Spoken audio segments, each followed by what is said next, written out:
Трговците бараат од владата да го продолжи рокот за објавување на цените на веб страниците, а аптеките бараат целосно иземање од обврската.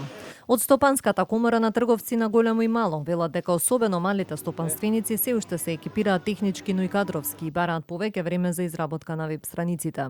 Имајќи ги предвид тековните околности и предизвици со кои се соочуваат нашите членки во процесот на дигитална трансформација, упатуваме официјално барање до Министерството за економија за продолжување на рокот за изработка на веб страницата на правните субјекти кои што подлежат на оваа обврска.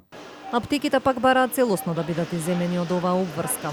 Од Сдруженијето на приватни аптеки велат дека тие се здравствени установи во кои работат лиценцирани здравствени работници, а измените сметаат дека ќе влијаат на квалитетот на услуга кон пациентите, бидејќи се соочуваат со недоволен број на фармацевти.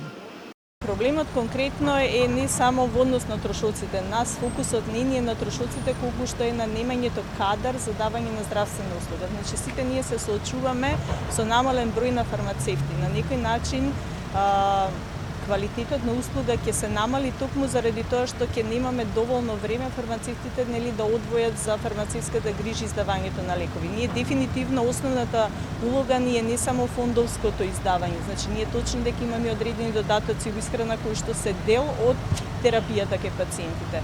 Меѓутоа, времето кое што треба да го одвоиме, а немањето на кадар е еден основен проблем кој што ќе се јави во аптеките. Од Министерството за економија велат дека го добиле барањето на трговците и дека следната недела ќе остварат средба со нив. Од владата пак за барањето на аптеките одговорија дека ќе бидат разгледани барањата од страна на надлежните министерства. Сепак во однос на обврската која произлегува од законот, очекуваат истата да биде почитувана од сите засегнати кои ги опфаќа законот. Маркетите, аптеките и продавниците за техника и мебел од овој петок ќе мора да ги објавуваат цените на своите производи на официјалните веб страници, а ваквата новина е резултат на измените на законот за заштита на потрашувачи кои стапуваат во сила од утре.